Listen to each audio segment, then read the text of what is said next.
মানে এই হাসিটা যে কবে হবে? হ্যাঁ, কন্ট্রাক্ট থেকে আসল ম্যারেজ হলে হবে, তাই না? তখন পুরো হাসিটাই চলে যাবে যতটুকু আছে। ওম বললো না ওমকার বললো। এটা একটা ভীষণ একটা কন্ট্রোভার্সিয়াল ব্যাপার। ওম বলছে না ওমকার ঘোষ বলছে, সেটা বুঝে নিতে হবে, বাকিটা ব্যক্তিগত ছেড়ে দিতে হবে। বরের এক বউ আরেক বউকে নিয়ে আসছে, তাহলে তার ভালোবাসা তো প্রথম বউয়ের দিকে তো আরো বেশি বেড়ে যাবে, তাই না?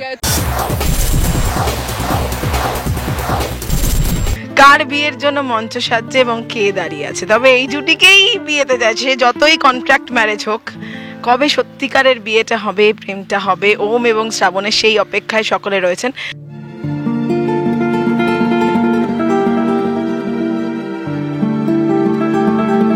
কিন্তু তার আগে আসতে চলেছে বড় ধামাকাদার পর্ব, তাই আর মাত্র কিছুদিনের।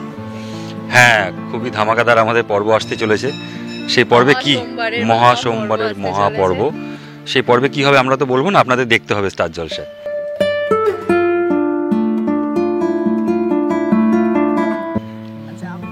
ট্রিনাকে আমরা পেয়ে খুব খুশি অনেকদিন পর আবার এইভাবে। তো কি বলবে, কেমন লাগছে আগে বলো? নতুন পরিবার। হ্যাঁ, নতুন পরিবার। আই থিঙ্ক নতুন পরিবার খুবই কম সময়ের মধ্যে আমাকে ভীষণ একটা মানে এক ফিল করেছে। যদিও ওমকার ঘোষ সেটা ফিল করাতে এখনো পারেনি, কিন্তু বাড়ির বাকিরা যথেষ্টভাবে ফিল করিয়েছে। যেমন অপমানটাও করেছে, তেমন দাদু বাবা আমাকে ভালোবেসেছে। তো আই থিঙ্ক আমার তো খুব ভালো লাগছে। আর বাকি তো এবার আমি আমার বরের মানে কন্ট্রাক্ট বরের বিয়ে দেওয়ার জন্য উদ্গ্রীব হয়ে উঠেছি। এখন দেখি কতটা কি করতে পারি। ওমকার ঘোষ তো ঠিক আছে, ওম কতটা আর কি হাই করছে এনার্জি? কারণ আমরা ট্রিনা থাকলে জানি চারিদিকে এনার্জি হাই থাকে মোটামুটি। ওম এখন কি ওমকার ঘোষ? আমি ওমকার ঘোষ হয়ে রয়েছি। আমি ওম হয়ে থাকলেও ওর যা এনার্জি, ওর এনার্জিতে আমরা সব বয়ে বেড়াই আর কি। হ্যাঁ, আশেপাশে থাকলে আর কিছু চাই। হ্যাঁ, খুব ভালো খাওয়াতে পছন্দ করে, রেগুলার আমাদের কিছু না কিছু ফিস্ট হতে থাকে, তো মজা করেই কাটছে। হ্যাঁ মানে আর বেস্ট হচ্ছে যে ওমকে আমি অনেকদিন আগে থেকে চিনি, মানে we are very good friends. তো আই থিঙ্ক ওই কারোর সাথে চেনা বন্ধুর সাথে আরো কাজ করতে আরো সুবিধা হয়, আরো কমফোর্টেবল হয়। ও আসার পরের দিন থেকেই মনে হচ্ছে যেন এখানে এই ফ্লোরে অনেক পুরনো। ওর ভাইবটাই খুব ভালো করে আমাদের কাজ হচ্ছে। বাট ওমকার ঘোষের খালি মাঝে মাঝে চোয়ালটা শক্ত হয়ে যায়। মাঝে মাঝে না, সর্বত্র চোয়াল শক্ত। ও রাগ, এই রাগটা যে কবে ভাঙবে আমি সত্যিই জানি না। কিন্তু অ্যাকচুয়ালি আমি কোনোদিন ওকে ফ্লোরে গিয়ে হাসতেই দেখিনি। ওমকার ঘোষ হাসেই না, মানে এই হাসিটা যে কবে হবে। হ্যাঁ, কন্ট্রাক্ট থেকে আসল ম্যারেজ হলে হবে, তাই না? তখন পুরো হাসিটাই চলে যাবে যতটুকু আছে। ওম বললো না ওমকার বললো। এটা একটা ভীষণ একটা কন্ট্রোভার্সিয়াল ব্যাপার। ওম বলছে না ওমকার ঘোষ বলছে, সেটা বুঝে নিতে হবে, বাকিটা ব্যক্তিগত ছেড়ে দিতে হবে। অন্য প্রশ্ন করলে বলে না স্ক্রিপ্টের আগে তো কিছু জানি না, এটা নিজেই স্ক্রিপ্টের আগে বলে দিই। আমি এখন ওমকার ঘোষ হয়ে আছি। ও চোয়াল শক্ত। এখানে তো মঞ্চে অন্যের জন্য প্রস্তুতি নিচ্ছে, তাই তো ওমকার ঘোষ। এবং সেটা কিভাবে নিচ্ছে আমি শুনি শ্রাবণ একটু, মানে ভালোবেসে নিচ্ছে কি? এই যে পাশে অনুষ্কা থাকবে, অনুষ্কার জন্য এত ভালোবেসে মানে ভালোবেসেই নিচ্ছে কয়েকটা দিক ভেবে। কারণ জানে যে ওমকারের যদি এই বিয়েটা না হয় তাহলে হয়তো ওর প্রেস্টিজ যাবে, ইমেজ যাবে, স্ক্যান্ডেল লাউঞ্জ বারে অনেক ক্ষতি হয়ে যাবে, এই বাড়িটাকে ধ্বংস করে দেবে। মানে অনুষ্কা যেরকম একটা মেন্টালিটির মেয়ে, ওর বাবা মা যতটা পাওয়ারফুল, তো ওই ভয়ে ওই ভেবেই ওই ডিসিশনটা নিচ্ছে।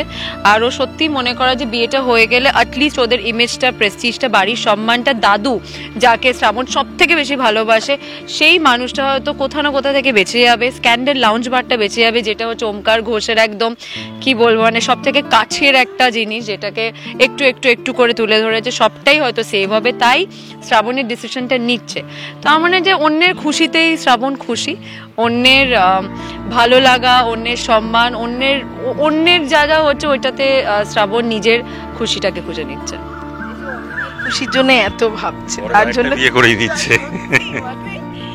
কেউ ভালো, কেউ আপনারা বলুন কেউ পারবে মানে অন্যের খুশির জন্য বরের বিয়ে দিয়ে দিচ্ছে? তাতে কিন্তু ইকুয়েশনটা গন্ডগোল হয়ে যেতে পারে। তুমি যদি প্র্যাকটিক্যালি ভাবো যে বরের এক বউ আরেক বউকে নিয়ে আসছে, তাহলে তার ভালোবাসা তো প্রথম বউয়ের দিকে তো আরো বেশি বেড়ে যাবে, তাই না? আর প্র্যাকটিক্যালি হ্যাঁ, বিয়া ভি হ্যায় জরুরি, এইটাই হতে চলছে। আচ্ছা ভালো একটা গান দিলি প্লিজ আমাদের জন্য, এই গানটা ইউজ করো। ভালো হবে সেখানে দুটো বউ আনন্দে একজনই আছে, ও নিশ্চয়ই চোয়াল শক্ত করে থাকে, মনে মনে কিন্তু মজা নিচ্ছে। ঠিক আছে দুটো বউ, বাট না, হ্যাঁ ঠিক আছে, জোকস আবার ইয়েস, ওমকার ঘোষের জীবনেও একটা বিরাট ঝড় বয়ে চলেছে, যে তার আরেকটা বিয়ে করে দিচ্ছে এবং তারই বর্তমানে স্ত্রী শ্রাবণ। তো সেইটা কেউ অ্যাকচুয়ালি সহ্য করতে পারে না, কিন্তু কিছু কিছু জায়গায় বুঝতেও পারছে না যে অ্যাকচুয়ালি কি হচ্ছে। তো সেটা দেখার জন্য আপনাদের মহা সোমবার দেখতে হবে যে বিয়েটা আসলেও কিভাবে মেনে নিচ্ছে, কেন মেনে নিচ্ছে, বিয়েতে কি কি আয়োজন হচ্ছে, আর অনেক আরো ধামাকেদার টার্নিং পয়েন্টস আছে, টুইস্ট অ্যান্ড টার্ন আছে, থ্রিল আছে। সেটার জন্য তো আপনাদের ওয়েট করতে হবে, দেখতে থাকতে হবে লাভ বি আজকাল। করবো, কিন্তু একটা জিনিস দেখলাম, আমি আর ট্রিনা সমানে মুভ করে যাচ্ছি, একজন এরকম, দুই বউ যাবে কি স্যান্ডউইচ, আর দুই দিকে দুই নারী শক্তির মাঝখানে আমি আর কি বা করতে পারি। ওই জন্য ওকে আমি তুই চাস যে ও নড়ুক, ওম দেখিয়ে দাও যে তুমি এক জায়গায় দাঁড়াতে পারো না। পারি না এক জায়গায় দাঁড়াতে। হ্যাঁ, ও নড়তেই থাকে, মানে ও তোকে এক জায়গায় দাঁড় করে দিয়ে বসতে থাকে, কিছু কিছু করতে থাকে। আজকে এটা নিয়ে হয়েছে। চুপচাপ যাই হোক, এই অফ স্ক্রিন বন্ডিংটা তো এরকম ছিলই, থাকবেও। অন স্ক্রিন কবে ওম শ্রাবণের মিষ্টি মিষ্টি প্রেম, মিষ্টি মিষ্টি মুহূর্ত, সেটার জন্য দর্শকদের অপেক্ষা করুন। অবশ্যই একটু অপেক্ষা করুন, বলা যায় না কখন চলে আসতে পারে।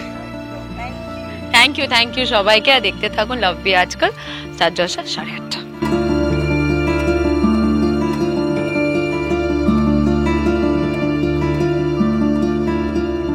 টলিউড ফোকাস কলকাতা চ্যানেলটি আপনাদের ভালো লাগলে লাইক করুন, সাবস্ক্রাইব করুন এবং আপনাদের প্রিয় ভিডিওটি অবশ্যই শেয়ার করুন। Tollywood focus Kolkata.